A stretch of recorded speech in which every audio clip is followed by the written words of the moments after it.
വളരെ രുചികരമായിട്ടുള്ള പാൽക്കപ്പയാണ് ഇന്ന് നമ്മൾ തയ്യാറാക്കാനായിട്ട് പോകുന്നത്. എളുപ്പത്തിൽ കുറഞ്ഞ ഇൻഗ്രീഡിയൻസ് വെച്ച് ഉണ്ടാക്കാൻ പറ്റിയ ഒരു അടിപൊളി ഡിഷാണ് പാൽക്കപ്പ. എങ്ങനെയാണ് പാൽക്കപ്പ തയ്യാറാക്കുന്നത് എന്ന് നമുക്കൊന്ന് നോക്കാം. അതിനു മുൻപായി എല്ലാവർക്കും സ്പൈസ് അപ്പ് കിച്ചന്റെ പുതിയൊരു വീഡിയോയിലേക്ക് സ്വാഗതം. പാൽക്കപ്പ ഉണ്ടാക്കാനായിട്ട് നമുക്ക് ആദ്യം കപ്പ ഒന്ന് വേവിക്കണം. അതിനായിട്ട് ഞാൻ മീഡിയം സൈസിൽ അരിഞ്ഞു വെച്ച കപ്പ ഞാൻ കുക്കറിലേക്ക് ഇട്ട് കൊടുത്തിട്ടുണ്ട്. ഇനി കപ്പ വേവാനായിട്ടുള്ള വെള്ളവും ഉപ്പും ഒക്കെ ഇട്ട് കൊടുത്ത് നന്നായിട്ടൊന്ന് നമുക്ക് വേവിച്ചെടുക്കാം. ഉപ്പ് നിങ്ങളുടെ പാകത്തിനനുസരിച്ച് ചേർത്ത് കൊടുത്താൽ മതി. കപ്പ പെട്ടെന്ന് ഉടഞ്ഞു കിട്ടുന്ന രീതിയിൽ വേണം നമ്മൾ വേവിച്ചെടുക്കാനായിട്ട്.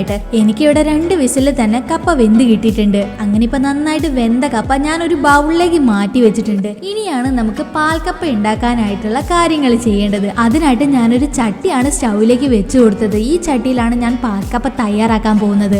അപ്പൊ നമുക്ക് വേവിച്ച് വെച്ച കപ്പ ഇതിലേക്ക് ഇട്ട് കൊടുക്കാം. ഞാനിവിടെ 2 വിസിലാണ് കപ്പ വേവിച്ചെടുത്തതെന്ന് പറഞ്ഞല്ലോ. വേവ് കൂടിയ കപ്പയാണ് നിങ്ങൾ എടുക്കുന്നതെങ്കിൽ അതിനനുസരിച്ച് വേവിച്ചാൽ മതി. അങ്ങനെ ഇപ്പൊ വേവിച്ച് വെച്ച മുഴുവൻ കപ്പയും ഞാൻ ഇതിലേക്ക് ഇട്ട് കൊടുക്കുന്നുണ്ട്. ഇനിയാണ് നമ്മളുടെ പാൽക്കപ്പയുടെ ടേസ്റ്റ് കൂടുന്ന ഇൻഗ്രീഡിയൻസ് ചേർക്കാൻ പോകുന്നത്.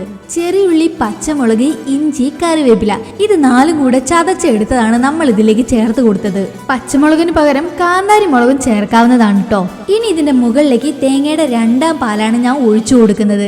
തേങ്ങയൊക്കെ പിഴിഞ്ഞെടുക്കാൻ ബുദ്ധിമുട്ടുള്ളവരാണെങ്കിൽ 1ാം പാലും 2ാം പാലും സെപ്പറേറ്റ് ആയിട്ട് എടുക്കണമെന്നില്ല. ഒരു തവണ പാലെടുത്തിട്ട് അത് ഒഴിച്ചു കൊടുത്താലും മതി. പക്ഷെ ഞാനിവിടെ 1ാം പാലും 2ാം പാലും സെപ്പറേറ്റ് ആയിട്ട് തന്നെ എടുത്തിട്ടുണ്ട്.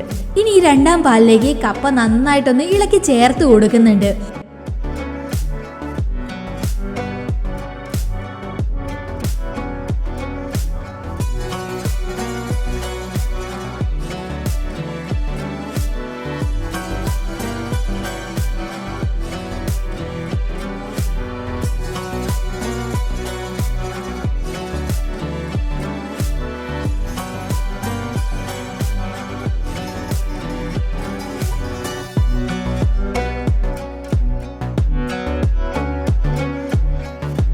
അങ്ങനെ ഇപ്പൊ ചെറിയ രീതിയിൽ തിളയൊക്കെ വന്ന് തുടങ്ങിയിട്ടുണ്ട്. നിങ്ങൾക്ക് കപ്പ ഇങ്ങനെ കടിക്കാൻ ഇഷ്ടമല്ലെങ്കിൽ നന്നായിട്ടൊന്ന് ഉടച്ചു കൊടുക്കാം കേട്ടോ.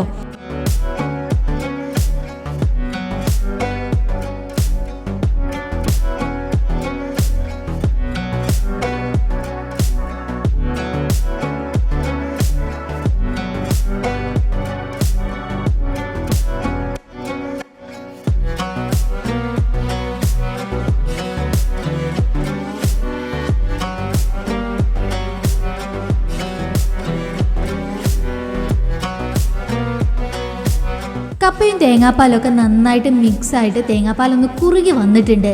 ഇനിയാണ് ഞാനിവിടെ 1ാം പാല് ചേർത്ത് കൊടുക്കുന്നത്. 1ാം പാല് നല്ല തിക്കായിട്ട് തന്നെ ഞാൻ എടുത്തിട്ടുണ്ട്. അതും കൂടെ നമുക്ക് ഇതിലേക്ക് നന്നായിട്ട് ഇളക്കി യോജിപ്പിച്ചു കൊടുക്കാം.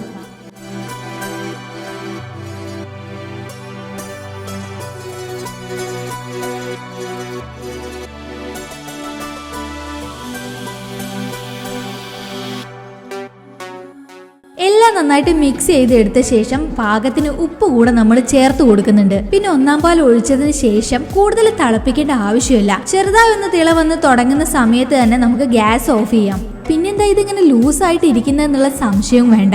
സ്റ്റവ് ഓഫ് ചെയ്ത് ഒരു 5 മിനിറ്റിനുള്ളിൽ തന്നെ ഇത് നന്നായിട്ട് തിക്കായിട്ട് വന്നോളും. ഇനി ഇതിലേക്ക് വറവിടണം. അതിനായിട്ട് ഞാനൊരു പാൻ സ്റ്റൗവിലേക്ക് വെച്ചിട്ടുണ്ട്. അതിലേക്ക് വെളിച്ചെണ്ണ ഒഴിച്ചു കൊടുത്ത് അതൊന്ന് ചൂടായ ശേഷം കുറച്ച് കടുക് ഇട്ട് കൊടുക്കാം.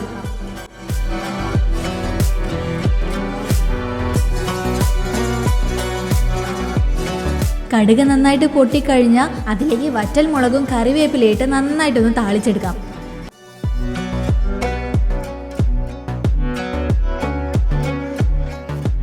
ഇനി പാൽക്കപ്പയുടെ മേലേക്ക് ഇത് ഒഴിച്ചു കൊടുക്കുന്നതോടെ വളരെ രുചികരമായിട്ടുള്ള നമ്മുടെ പാൽക്കപ്പ തയ്യാറായിരിക്കുകയാണ്. നമ്മുടെ വീട്ടിൽ തന്നെ ഉണ്ടാവുന്ന ഇൻഗ്രീഡിയൻസ് വെച്ച് നമുക്ക് എളുപ്പത്തിൽ തയ്യാറാക്കി എടുക്കാൻ പറ്റിയ ഒരു വിഭവം തന്നെയാണ് പാൽക്കപ്പ. അപ്പോൾ എല്ലാവരും ഇത് ട്രൈ ചെയ്ത് നോക്കുമെന്ന് പ്രതീക്ഷിക്കുന്നു. ഈ വീഡിയോ നിങ്ങൾക്ക് ഇഷ്ടപ്പെട്ടിട്ടുണ്ടെങ്കിൽ മറക്കാതെ നമ്മുടെ ചാനൽ ഒന്ന് സബ്സ്ക്രൈബ് ചെയ്ത് വെച്ചേക്കണേ. അപ്പോൾ അടുത്തൊരു റെസിപ്പിയുമായിട്ട് വീണ്ടും കാണാം.